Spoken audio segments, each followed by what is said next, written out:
Fala galera, sejam bem-vindos ao canal, e para mais uma história de terror. Se gosta desse tipo de conteúdo, não deixe de se inscrever no canal e deixar aquele like e ativar o sininho para receber notificações de novas histórias. Então bora para mais uma. Gabriel Ernest. Há um animal selvagem em seus bosques, disse o artista Cunningham, enquanto era conduzido à estação. Esta foi a única observação que ele fez ao longo de todo o trajeto, mas, como Van Schelle havia falado sem parar, o silêncio de seu companheiro não havia sido notado. Uma ou outra raposa extraviada e umas tantas doninhas da região. Nada mais fabuloso que isto, disse Van Schelle. O artista não disse mais nada. O que você quis dizer com animal selvagem? Perguntou Van Schelle pouco depois, quando estavam na plataforma. Nada. Apenas uma fantasia minha. O trem está chegando, disse Cunningham. Naquela mesma tarde, Van Schelle saiu para um de seus frequentes passeios nos bosques de sua propriedade.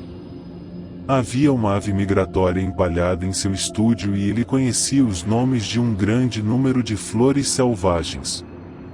Assim, a sua tia tinha, de algum modo, certa razão para descrevê-lo como um grande naturalista. De toda forma, era ele um grande caminhante. Tinha o costume de tomar, mentalmente, nota de tudo que via nesses passeios, não tanto para contribuir para com a ciência contemporânea, mas sobretudo para munir-se de temas em suas conversações.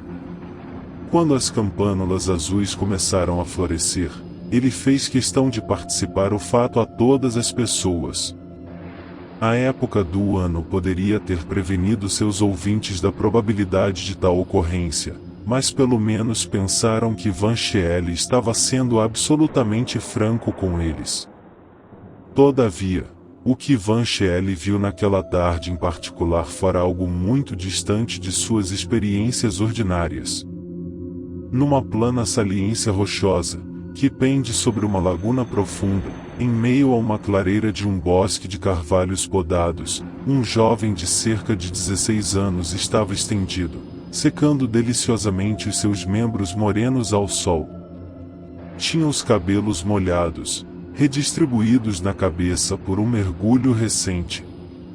Seus olhos castanho claros, que, de tão brilhantes, tinham quase o fulgor dos de um tigre, dirigiram-se para Van Schelle com uma certa atenção indolente. Aquela era uma aparição inesperada e o homem enredou-se no processo, que não lhe era habitual, de pensar antes de falar. De onde teria surgido aquele rapaz de aparência selvagem? A esposa de um moleiro perderá um garoto há uns 2 meses, e supunha-se que arrastado pela corrente que movia o moinho, mas aquela era só uma criança, não um rapaz crescido. O que está fazendo aqui? Perguntou Van Schelle. Tomando sol, é evidente, respondeu o rapaz. Onde você mora? Aqui, nestes bosques. Você não pode morar nos bosques, disse Van Schelle. São bosques muito belos, disse o rapaz, com certo tom de condescendência na voz. Mas, onde dorme à noite? Não durmo à noite. É quando estou mais ocupado. Van Schelle começou a ter a irritante sensação de estar lidando com um problema que lhe escapava. De que você se alimenta? Perguntou. De carne, respondeu o rapaz. E pronunciou aquela palavra com tanto gosto que parecia saboreá-la. Carne? Que espécie de carne?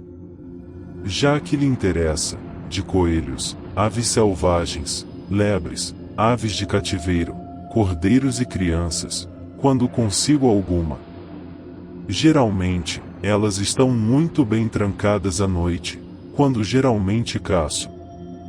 Há 2 meses que não provo carne de criança. Ignorando a natureza provocante da última observação, Van Schele cuidou de conduzir o rapaz ao tema de uma possível caça furtiva. Você fala à toa quando afirma alimentar-se de lebres. O aspecto do rapaz não indicava aptidão a tanto. As lebres de nossas colinas não são facilmente capturadas. À noite, caço sobre 4 patas, e foi a resposta um tanto enigmática.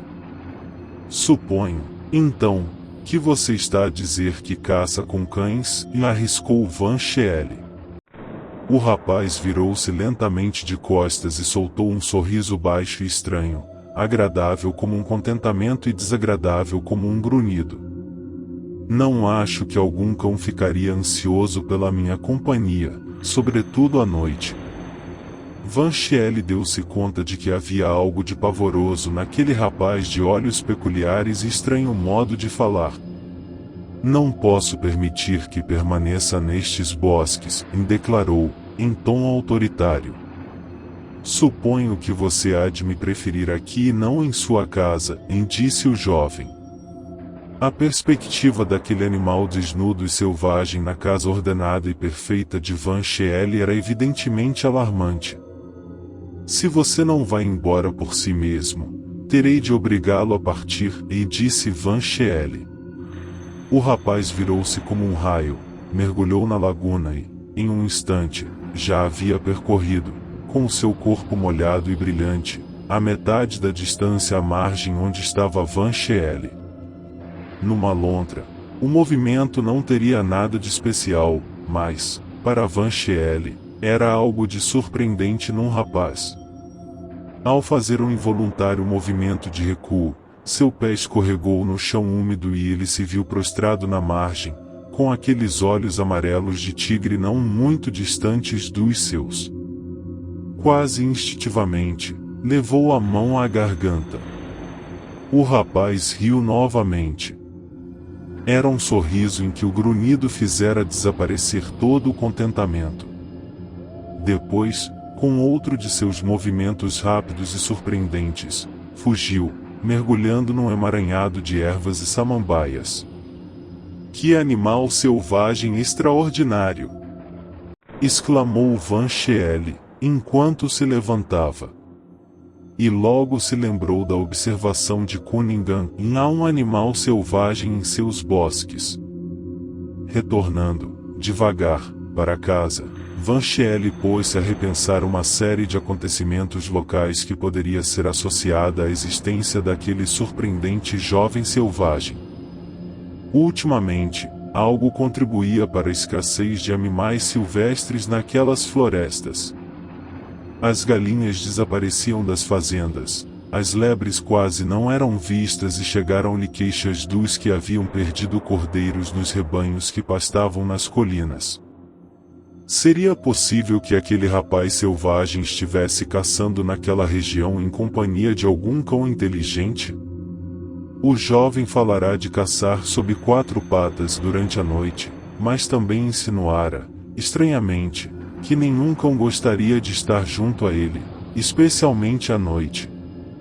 Tudo era verdadeiramente intrigante. Ao repassar os diversos saques ocorridos nos últimos 2 meses, terminou por chegar repentinamente a um ponto morto, que se refletiu tanto em sua caminhada quanto em suas especulações. A criança perderá-se no moinho há 2 meses, e a teoria aceita por todos era de que ela havia caído na corrente do moinho, que a levará. Mas a mãe sempre dissera ter ouvido um grito vindo do lado de casa voltado para a colina, na direção oposta ao rio. Malgrado naturalmente impensável, ele desejou que o jovem não tivesse feito a aterradora alusão à carne de criança que provara há 2 meses. Coisas tão horrendas não deveriam ser ditas jamais, nem mesmo por brincadeira. Contrariamente aos próprios costumes, Van Schele não se sentia disposto a contar aos outros a descoberta que fizera no bosque. Sua posição de conselheiro da igreja e juiz de paz se veria comprometida de certo modo pelo fato de estar abrigando em sua propriedade uma personalidade de reputação duvidosa. Havia mesmo a possibilidade de que fosse responsabilizado pelos pesados prejuízos decorrentes do desaparecimento das aves de cativeiro e cordeiros. Nessa noite, ao jantar, estava num mutismo inabitual. "O que aconteceu à sua língua?" disse a tia. "Mas parece que você viu um lobo." Vancheelle, que não conhecia esse velho ditado, considerou estúpida aquela observação. Se tivesse encontrado um lobo sem sua propriedade, a sua língua estaria extraordinariamente ocupada com o assunto.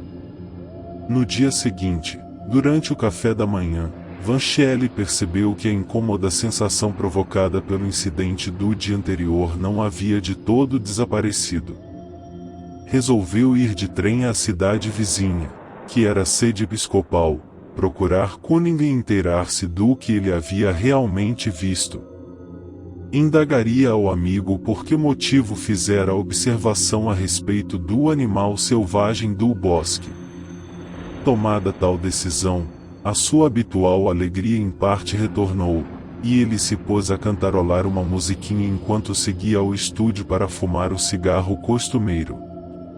Ao entrar, a melodia foi subitamente interrompida por uma exclamação religiosa. Graciosamente estendido na poltrona, numa atitude de repouso quase exagerada, jazia o rapaz do bosque.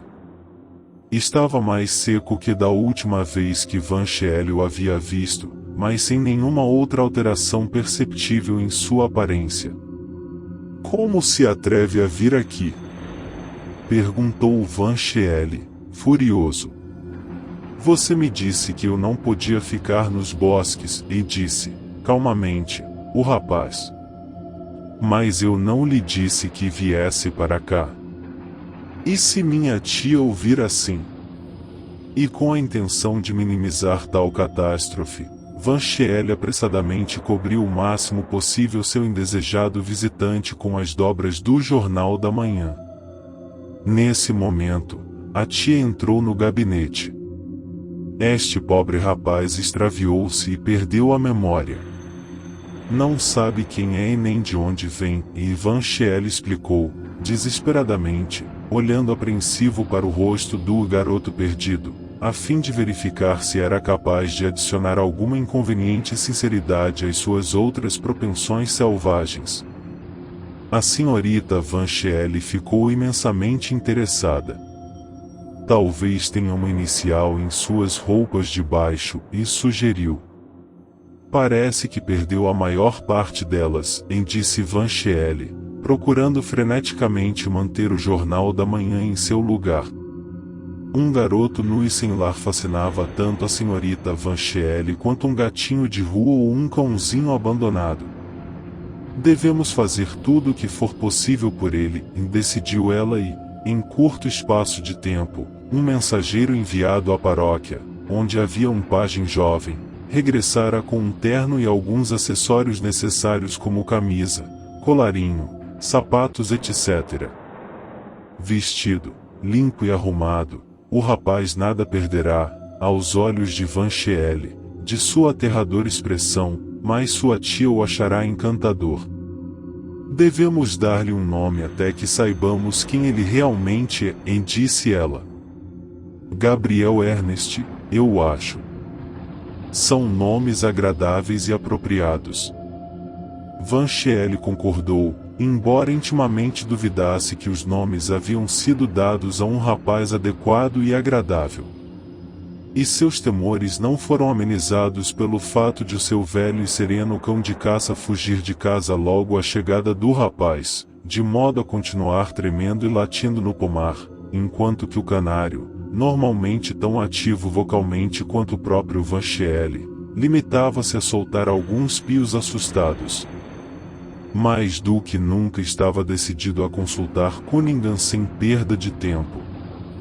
Enquanto ele se dirigia à estação ferroviária, sua tia cuidava para que Gabriel Ernest ajudasse a entreter as crianças da escola dominical no chá daquela tarde.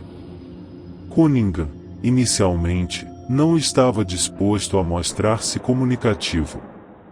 Minha mãe morreu de uma doença mental, me explicou, de maneira que você compreenderá que sou avesso a lhe participar qualquer coisa de natureza impossível ou fantástica que eu tenha visto ou que pense que tenha visto. Mas o que foi que você viu? Insistiu Van Schele. O que eu suponho que vi foi algo tão incomum que ninguém, em são juízo, poderia crer que realmente aconteceu. Na última noite em que estive com você, eu estava meio oculto entre os arbustos, à entrada do pomar, admirando o pôr do sol. De repente, percebi a presença de um rapaz nu, alguém que se banhara na alguma laguna próxima, e que permanecerá no declive da colina para também contemplar o entardecer. Sua atitude sugeria de tal modo a aparência de um fauno silvestre da mitologia pagã que imediatamente me ocorreu contratá-lo como modelo. Estava prestes a chamá-lo quando o sol desapareceu, e todos os matizes laranja e rosa abandonaram a paisagem, deixando-a fria e cinza. Neste preciso instante, algo surpreendente aconteceu, o rapaz também desapareceu. Como assim? Desapareceu no nada? Perguntou Schele, excitado. Não. Esta é a parte terrível da história, respondeu o artista. Na encosta, onde estivera o rapaz há um segundo, agora havia um grande lobo, quase negro, com presas reluzentes e olhos amarelos e cruéis. Pense que... Mas Van Schele não se deteve com algo tão inútil quanto um pensamento. Corria já, a toda velocidade, à estação. Repeliu a ideia de um telegrama. Gabriel Ernesto é um lobisomem era uma tentativa desesperadamente inadequada para explicar o que estava acontecendo, e sua tia pensaria que se tratava de uma mensagem cifrada cuja senha não lhe fora fornecida.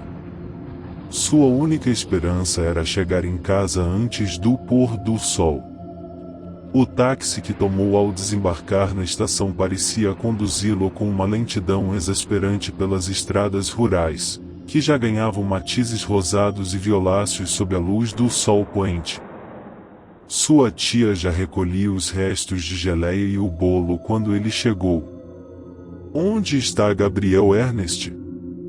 Ele perguntou, quase a gritar. Está levando para casa o filho do Stowe, e disse a tia. Já estava ficando tarde e não me pareceu seguro deixar que o menino voltasse sozinho. Que belo pôr do sol, não é mesmo? Mas Vantis, embora não ignorasse o brilho do céu no ocidente, não ficou para discutir aquela beleza. A uma velocidade para a qual estava precariamente dotado, correu ao longo das sendas estreitas que levavam à casa do Stowe. De um lado, fluía a rápida corrente que movia o moinho, do outro, elevava-se a encosta desnuda da colina. O arco minguante do sol ainda era visto no horizonte. Na próxima curva, Van Schele deveria encontrar a incongrua dupla que procurava. De repente, todas as cores sumiram e a luz cinzenta dominou, com um rápido estertor, a paisagem. Van Schele ouviu um estridente grito de terror e estacou. O pequenino Taupe e Gabriel Ernest nunca mais foram vistos, mas encontraram as roupas do rapaz jogadas no caminho. Concluíram que a criança caíra na água e que o rapaz se despira e atirara-se ao rio, numa vã tentativa de salvá-la.